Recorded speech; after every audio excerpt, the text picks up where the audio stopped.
popping through now. It's breaking the clouds up. We've got nice blue skies now.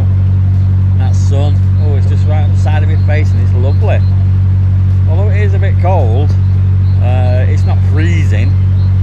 You know, it's livable. So, and like I say, the clouds have all dissipated, and it's turning it into a really nice cruise. So I'm not that far off Anderton now.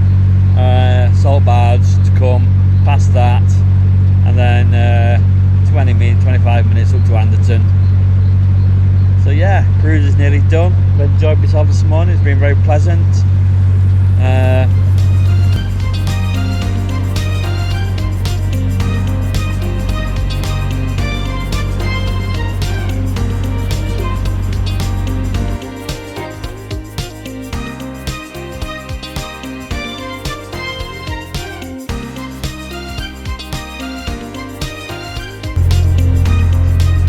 Old working boat for you there.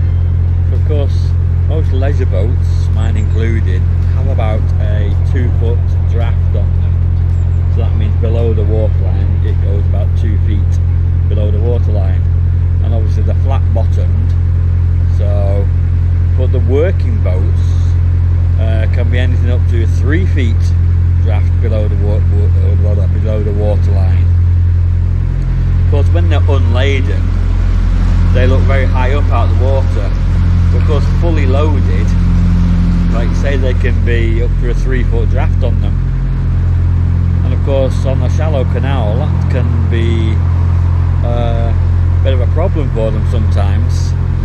And their engines will be no more powerful than mine. In fact, a lot of them don't have very powerful engines at all, especially if they've got historic engines in them, old engines. They can only be, some of them are only like 15 to 20 horsepower, yet they'll be, you know, the same weight as my boat plus 20 odd tons of cargo on as well. So they can be, you know, 35 tons, like, and they've got like a 12 horsepower engine from the 1930s trying to push them along.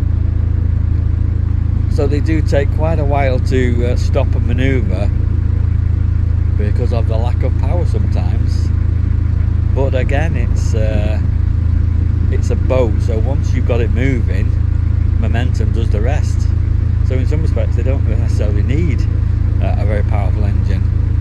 But of course, when they're trying to stop them, they don't have bang them in reverse like and get full chat on, and whereas my boat was stopped quite a you know, very fast in full reverse. Theirs take a bit of thinking about, you know. But they're great to see fully loaded, right down in the water, you know, because that's what it's all about.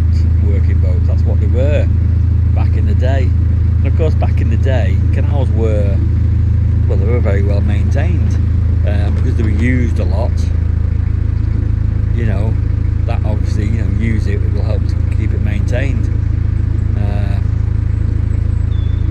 When they were dredged, probably a lot deeper than they are now, because obviously to allow for the extra depth of the working boats. You know, you can go through some sections of the canal now, and there's, you know, it's inches deep at some of the sides. But of course, the level of boating now that is required, it's all leisure boating, and you know, we've not got the draft that they had, so we can get away with it. Yeah.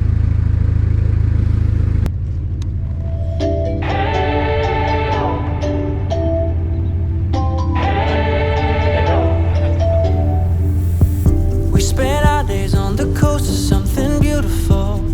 We got pulled into the tide of something real.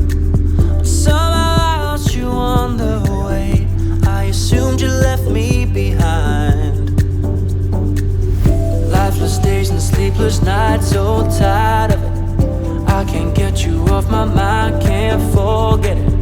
Now I know what I've got to do is find my way back to you.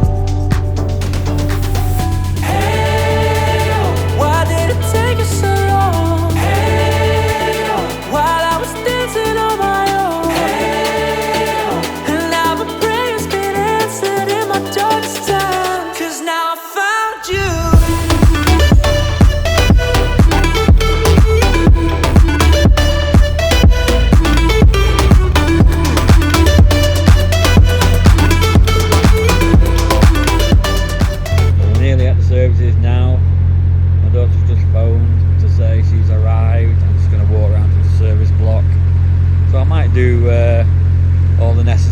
tomorrow I'll just pick Emma up and maybe go more up, and then I can do everything tomorrow after I've got my coal and my delivery.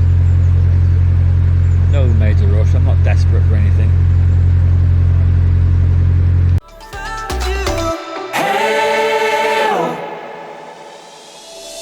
I was waiting on the day you would come back to me, hoping that I didn't burn up. So, the service point at Anderton is broken again.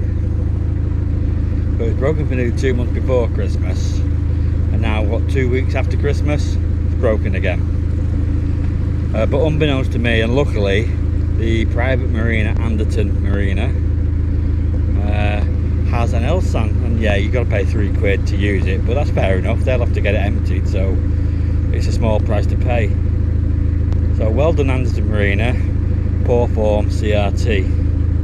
Why do we pay all this license money if you can't keep the basic facilities open? It's because you don't really like us and you don't really want us. You don't want continuous cruises. Somebody even say we don't even want boats on the canal. That's what the impression you get. But hey, I'm empty now. It's cost me £6, but I'll be out good for another 2 or 3 weeks now. So smiley face again and less whinging, and let's go more up now. Emma's inside making brews, so we're more up and wait for the fuel boat household to come tomorrow. So just look at this, you can barely see where I'm going. Have a look at this. Oh, sun in your eyes, can't see. And unfortunately, the one thing a narrowboat doesn't come with is a sun visor. So you have to just do this, pull your hat down even more. I'm going to go on the end here, just under the bridge, if I can. That'll do me just right.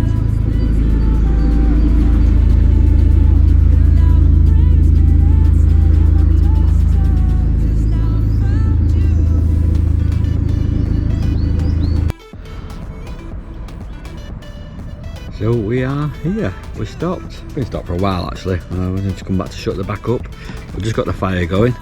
So look, I'm doing my Red Indian impression. I'm going to make smoke signals in a bit. But that's only the kindling burning off. Once the kindling burns off, it'll go smokeless. That, well, not smokeless, but you know what I mean. But yeah, it's popping away. Done. Had to use the private marina to do me else. I just looked on the website. It actually shut it today, so I must have just missed out. They said there's a septic tank overflowing. So they're going to come tomorrow and have a look at it today, but it'll take them weeks to fix it like it always does. But I've got 2 empty pots now, so I'm happy as Larry. And yeah, fuel boat tomorrow, and then I'll head back down towards Middlewich hopefully Wednesday. Happy days. See you in a bit.